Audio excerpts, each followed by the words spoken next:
मुसीबत आ गई।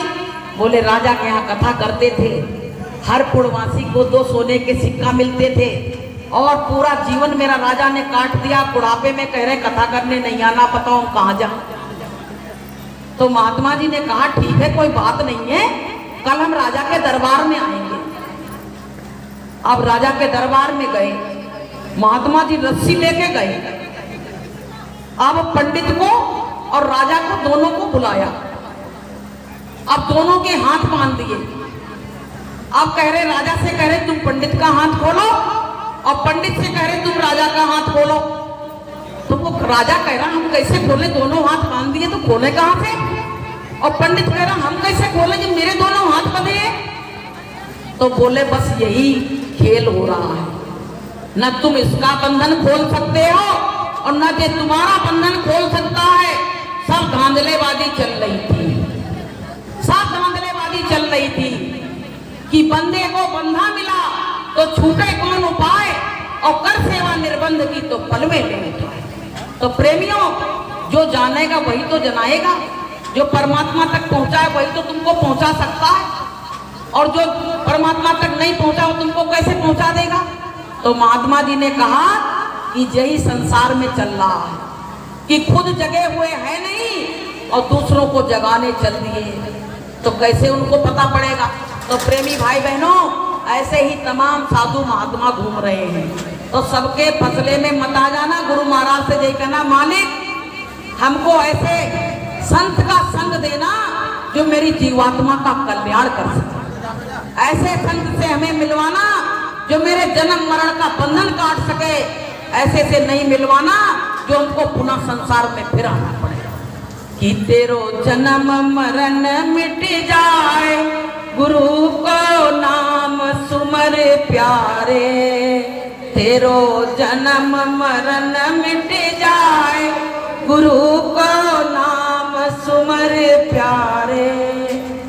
तुम्हारा जन्म और मरण मिट जाए, वो गुरु का नाम सुमरना तुम। ऐसे तो तमाम घूम रहे हैं। तो प्रेमियों, हमको सबको तो गुरु महाराज ने खुद ही पकड़ लिया, खुद गुरु महाराज ने आके हाथ पकड़ लिया और लाके यहाँ लाइन से खड़ा कर दिया। अब भी अगर हम नहीं चाहते तो हमारे जीवन को धिक्कार है।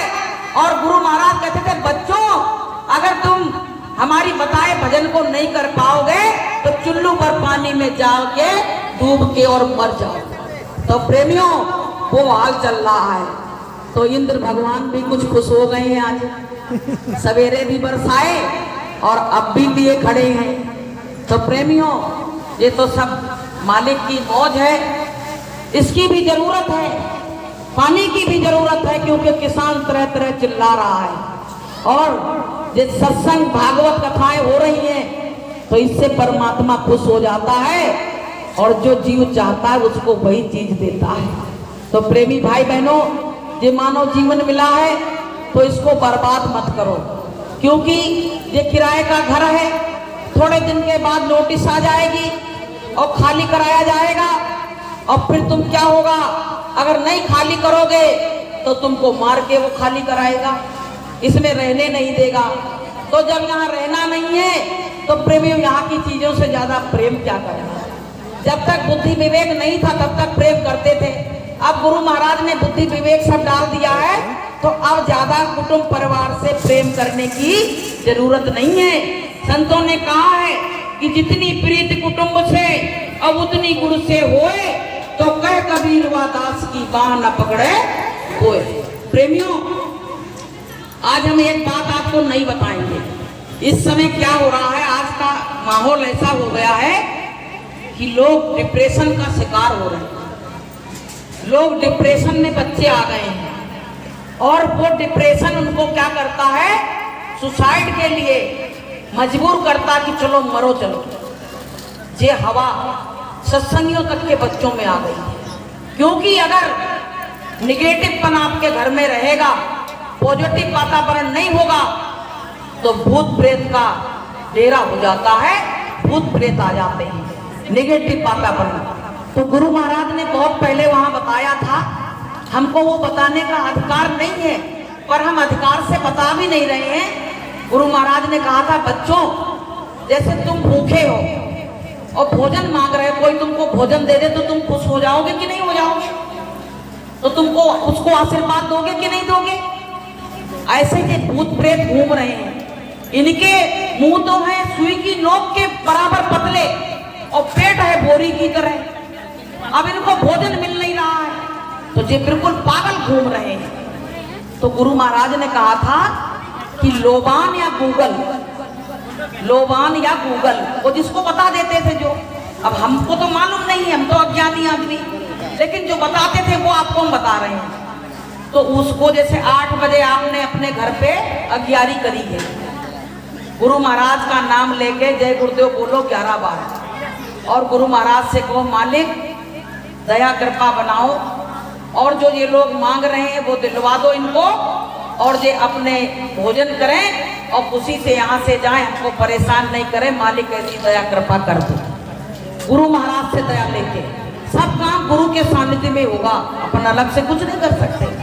तो जैसे 8 बजे भोजन दिया है तो दूसरे दिन जैसे किसी को भोजन 8 बजे करा तो दूसरे दिन 8 बजे आ जाएगा। जैसे 8 बजे दिया तो दूसरे दिन 8 बजे ही करो, पूरे घर में घुमा के और दरवाजे पे रख दो। जो अब अपना आहार ले लेगा तो तुम्हारे घर में धीरे धीरे सुख शांति आने लगेगा, शांति का वातावरण होगा। और बच्चे से ये कहो कि जहां तक हो सके ज्यादा नहीं तो 1 माला जय गुरुदेव नाम की तो कर ही ले, तो परमात्मा अपनी छांव में उसको बैठा लेगा। तो आपका बाल बांका कर नहीं कोई सकता है। नहीं तो प्रेमियों इसमें बहुत बड़ा खतरा नजर आ रहा है, बहुत बड़ा खतरा नजर आ रहा है, क्योंकि बच्चे आजकल आधी आधी रात तक मोबाइल देखते हैं तो उनका क्या है, मन विचलित रहता है कि जैसा आंखों से दृश्य देखोगे वैसी ही तुम्हारी भावना बनेगी और वैसी भावना बनेगी तो तुम वैसा ही करोगे। तो प्रेमियों अच्छा देखो, अच्छा सुनो, अच्छा करो, तुम्हारे विचार अच्छे होंगे, तुम्हारा वातावरण अच्छा होगा। तो प्रेमियों हमको अपने घर में ये थोड़ा सा अगियारी का काम, जो चाहो जिसके घर में परेशानी हो तो शुरू कर दो, इसमें कोई नुकसान नहीं है। गुरु से दया लेके, गुरु महाराज से पूछ के और ये काम शुरू कर दो, आप घर में शांति का वातावरण बन जाएगा। प्रेमियों अपने हाथ में तो कुछ है नहीं। पहले गुरु महाराज आश्रम पे जाते थे, हमारे दुख दर्द को गुरु महाराज सुनते थे।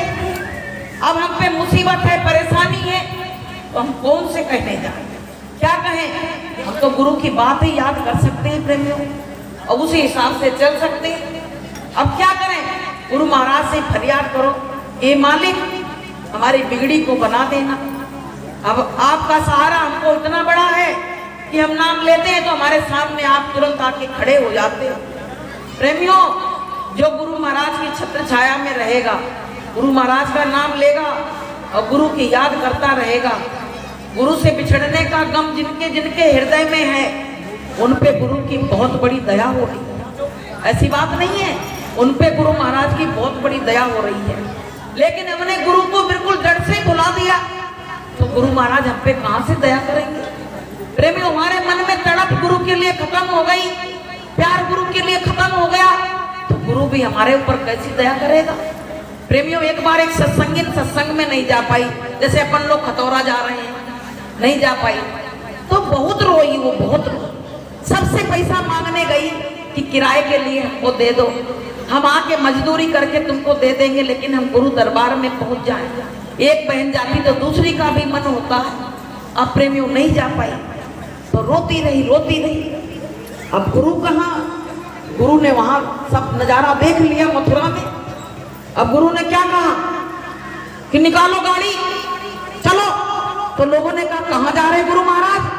अरे तुम तो गाड़ी निकालो, चलो। वो एक बिरहीन रो रही है प्रेम में और वो आ नहीं पाई है तो वहां बहुत रो रही है और उसकी विरह मुझसे देखी नहीं जा रही है, अब हमको जाना ही पड़ेगा। अब प्रेमियों गाड़ी निकलवाई और जाके और वहां पहुंचे गुरुजी। अब बैठी बैठी रो रही, गुरुजी ने जाके गाड़ी उसके दरवाजे के सामने खड़ी कर दी। अब वो रो रही। अब गुरु महाराज ने जाते जाते क्या कहा, अरे माई रोती रहेगी, कुछ खाने को देगी? तो आंख खोल के देखा तो गुरु महाराज खड़े। आप तो कुछ पूछो नहीं, रो रो के उसका बुरा हाल। आप प्रेमियों रोए जाए तो बोली गुरु महाराज 3 दिन से मेरे चूल्हा नहीं जला है, और उसके ऊपर आलू उबले रखे हैं, आपकी इच्छा हो तो खा लो, मेरे पास कुछ नहीं, मेरे तो होश हवास उड़ गए। अब जब गुरुजी ने देखा तो आलू खाने लगे उसमें से निकाल के, और गुरुजी चल दिए तो रोने लगी, दूर तक खड़ी खड़ी रो रही। तो गुरु महाराज ने कहा, बच्ची तू रो रही थी, तेरा रोना मुझसे बर्दाश्त नहीं हुआ तो मुझको वहां मथुरा से चल के यहाँ तक आना पड़ा। अब तू मत रो, अब तो तू जो चाह रही थी वो तेरे लिए हो गया। तो बोलिए प्रेम से। तो प्रेमियों हम रोएंगे मालिक के लिए, चिल्लाएंगे उसकी विरह में। तो प्रेमियों हमारा मालिक बड़ा दयालु है और वो दया की बरसात मेरे ऊपर कर देता है कि प्रभु तुम बड़े दयालु हो, गुरु तुम बड़े दयालु हो, नाथ तुम बड़े दयालु हो। गुरु महाराज तो दयालु हैं, लेकिन मेरे अंदर उनको बुलाने वाले शब्द नहीं है, वो आवाज नहीं है विरह की, वो तड़प नहीं है मेरे अंदर जो हम अपने गुरु को अपनी तरफ खींच सकें। तो प्रेमी भाई बहनों, घर में माता पिता हैं, बूढ़े बुजुर्ग हैं, हम सत्संग कराते हैं, सत्संग में जाते हैं, लेकिन अपने फर्जों को भी हम याद रखें, क्योंकि घर में माता पिता हैं, उनका भी सम्मान करना हमारा परम कर्तव्य है। क्योंकि माता पिता ना होते तो इस पंडाल के नीचे आ जाके हम नहीं बैठ सकते थे। उन्होंने मेरी सेवा की, हमको इतना बड़ा किया, छोटा सा पेड़ लगाया, फिर बड़ा हो गया, वृक्ष बन गया। तो आज हम उनको अगर भुला देंगे तो हमारा काम बनने वाला नहीं है। तो प्रेमियों, सब कुछ भूल जाना, लेकिन माता पिता को कभी मत भूलना।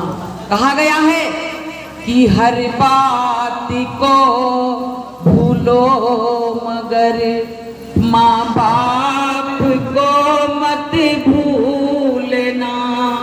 हर बात को भूलो भले माँ बाप को मत भूलना। उपकार इनके लाखों हैं, इस बात को मत भूलना। कहते हैं हर बात को भूल जाना, लेकिन माँ बाप को मत भूलना। तो प्रेमियों, अब हम अपनी गाड़ी को विराम देंगे, क्योंकि बारिश तेज हो गई है, लोग बाहर बैठे हैं, उनको बैठने में भी परेशानी आ रही है। हम तो आराम में बैठे, तो हमको भी तो दूसरे की देखनी चाहिए।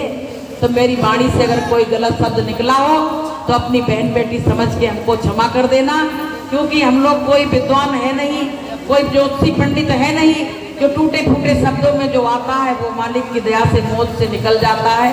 तो आज ये तेजा भाई साहब हैं, ये दीदी खड़ी हुई है, ये ज़्यादा सक्रिय हैं, तो ये इन्होंने आज सत्संग कराया है। गुरु महाराज की दया कृपा से आज मालिक इनके दरवाजे पे आए हुए हैं। तो सब लोग एक बार बोलेंगे प्रेम से, जय गुरुदेव।